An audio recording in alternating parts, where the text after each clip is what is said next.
Hello friends, I welcome you in lecture number 10 on logic. In lecture number 9, we have discussed about equivalence of given two statement formulas, or we can say that two formulas are logically equivalent. So as we have discussed in lecture number 9 that we can use truth table to prove that two formulas are logically equivalent, and for that we have to construct the truth table for given two formulas or two propositions, and then we have to check whether the columns corresponding to those two propositions agree or they have the same truth values. So in this lecture also we are going to discuss two more questions on logically equivalent formulas. First we prove this, that show that the propositions P implies Q, that is conditional statement, and negation P or Q, that is disjunction of not P and Q, are logically equivalent, and we can use this notation of logical equivalence to denote that two compound propositions are logically equivalent. And here we require the definition of this implication. We know that P implies Q is false if P is true and Q is false, and in all other cases this implication is true. It is false if P is true and Q is false, then we write that P implies Q is false. In all other cases it is true, and we are familiar with this disjunction operator also. We know that if we have disjunction of two propositions P and Q, then this is true if either P is true or Q is true or both are true, and it is false if both are false. So using the definition of these two operators, conditional operator and or operator or disjunction operator, we try to write down the truth table corresponding to these statements or propositions. So on the left hand side we require P implies Q. So first I am writing two variables P and Q. Then here I will write down truth values for P implies Q. Here I require negation P or Q. That means I will require negation P, and Q is already written in this second column, and then we will find out negation P or Q. And we are familiar with the possible combinations of P and Q. For P we write in this way: T, T, F, F, possible truth values, and here we write alternately true and false. Now as I discussed, this is true if this is false, P implies Q is false if P is true and Q is false. In all other cases it is true. So here P is true, Q is true, therefore this is true. Here P is true and Q is false, therefore this is false. Here P is false, so don't worry about Q, we write down truth value as T. And again I remember that P implies Q is false if P is true and Q is false. In all other cases it is true. Here I have to write negation of P. Here P is true, true for first two rows. So here we have FF, here we have FF. So this is true, true. And then we combine negation P and Q, these two, by OR operator or disjunction operator. So if at least one is true, then this is true. Here negation P is false and Q is true, therefore this is true. Here negation P is false and Q is also false, therefore this is false. Here negation P is true, therefore this is true. We require at least one to be true for OR to be true. And now we can observe the columns corresponding to P implies Q and negation P or Q, and we can see that we have all the truth values are same for both the columns, or we can say that columns containing truth values agree to each other, and therefore these two are equivalent. So this is very important logical equivalence that we are going to use repeatedly in upcoming lectures. So we will remember this logical equivalence, that P implies Q is logically equivalent to negation P or Q. Next question is, show that the propositions P or Q and R and P or Q and P or R are logically equivalent. In notations we can write in this way. So this looks like similar to the distributive law for set theory. We know that A union B intersection C can be written as A union B and intersection A union C. So you can compare here. For union we have OR and here we have AND. So P or Q and this AND is in between, and P or R. So we can say that here this disjunction is distributive over conjunction, and this is the distributive law for disjunction over conjunction, and we are going to use this distributive law in upcoming lectures. So we will remember this, and it is easy to remember. You can recall the distributive law for sets, and correspondingly you can write P or Q and R. This is equivalent to P or Q and P or R. And you can write down another distributive law by replacing this OR by AND and AND by OR, and you will have another distributive law, P and Q or R, that is logically equivalent to P and Q or P and R. How I write this?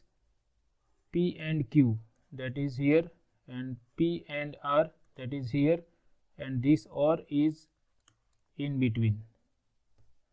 So these two are distributive laws, and they are important for upcoming lectures. We will remember them and we will use them whenever required, and it is easy to remember them. Here we can say that this disjunction is distributive over conjunction, and here we are distributing conjunction over disjunction. So we prove this distributive law of disjunction over conjunction. You can prove another distributive law in a similar manner. We are going to use truth table, and here we have three variables P, Q and R. Therefore possible truth values or possible combinations of truth values are 8 combinations. So first I am writing required columns are, first we have to prepare columns for P, Q and R. Then I concentrate on left hand side. Here I will require Q and R. After that I will consider P or Q and R. Now here I will require P or Q and P or R. So here I write P or Q, then P or R, and then I will connect these two by AND operator, that is P or Q and P or R. And as we have discussed in earlier lectures, we can write possible combinations of P, Q and R in this way.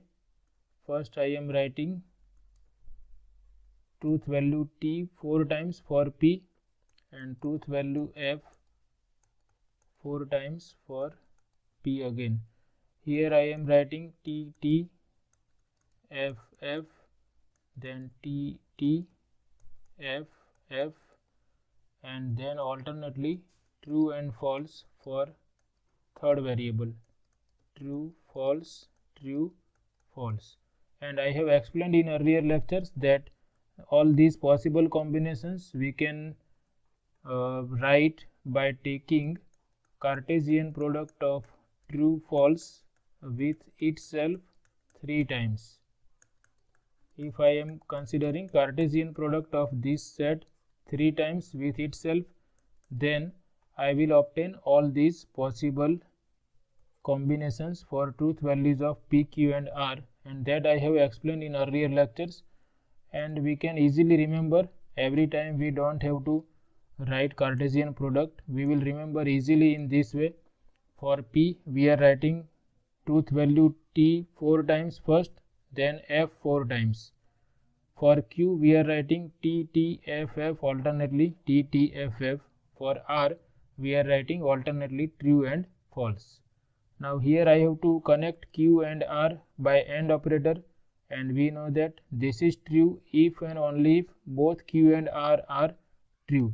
So in first case both are true, therefore this is true. Here R is false, so this is false. Here Q is false, this is false. Here both are false, here both are true, therefore we have true here. Here R is false, therefore this is false. Here Q is false, therefore this is false, and here both are false. Then we connect Q and R and P. So I will concentrate on these two columns. And now I have OR operator here. So this is going to be true if at least one of these two has truth value T. So first is true because both are true. Here P is true, we can see that. So at least one truth value T implies this is true. So I don't have to check for second one. And here P is false, but this is true, therefore this is true. And here you can see both are having truth value false, therefore we have F here. Then we have to connect P and Q by OR operator. So now I concentrate here for P and Q. Both are true, therefore this is true. Here also true. At least one true is required because P is true for the first row. This is true. Here I have to check. Here Q is true, therefore this is true. Here both are false. P and Q both are false, therefore we have F here. Then we write P or R, that is we concentrate on first and third column, and we have to be careful. This is easy, but we have to be careful. P and R both are true, therefore this is true. And we can see P is true for the first 4 rows, and we require at least one truth value T for this to be true. So I can directly write T for the first 4 rows because P is true for the first 4 rows. Now for fifth row, R is true, therefore this is true. Here both are false, therefore this is false. Here R is true, therefore this is true, and in the last row both are false, therefore this is false. And now we join these two by AND operator, and for that, for AND operator, these two must have truth value T, otherwise it will be false. If both are true, then this is true, otherwise false. So here both are true. We can see in the first 4 rows or 5 rows both are true, therefore this is true. Here this is false, and we have AND operator, so this is false, therefore this is false. Both are false, therefore this is false. So we have constructed truth table, and now we can observe the columns corresponding to these two. We start with first row, both are true. For second row, both are true. For third row also they agree. Fourth row agree. Here we have true and F, so they do not agree, but they must agree, so there might be some mistake. Here we can see these two are true, so this is going to be true. I have written by mistake false. So you have to be very careful even though it is easy. Here we have AND operator and these both are true, therefore this must be true. So both are true. Here also both are false, and both are false. That is, the columns corresponding to P or Q and R and P or Q and P or R both agree, therefore these two are logically equivalent, and we can write that therefore P or Q and R is logically equivalent to P or Q.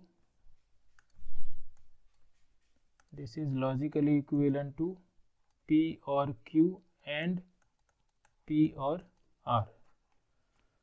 So we can prove this type of different laws using this truth table method, and we will see some another type of laws of logic in upcoming lecture. And now we are not going to prove all laws, we will just write down them. For example, if I consider P or Q and Q or P, then you can show that these two are logically equivalent, and we can say that this is commutative law. If we change the order, both are equivalent. Similarly, we can write commutative law for AND operator. So we are going to discuss different laws of logic using this concept of logical equivalence in next lecture, and here we stop. Thanks for watching.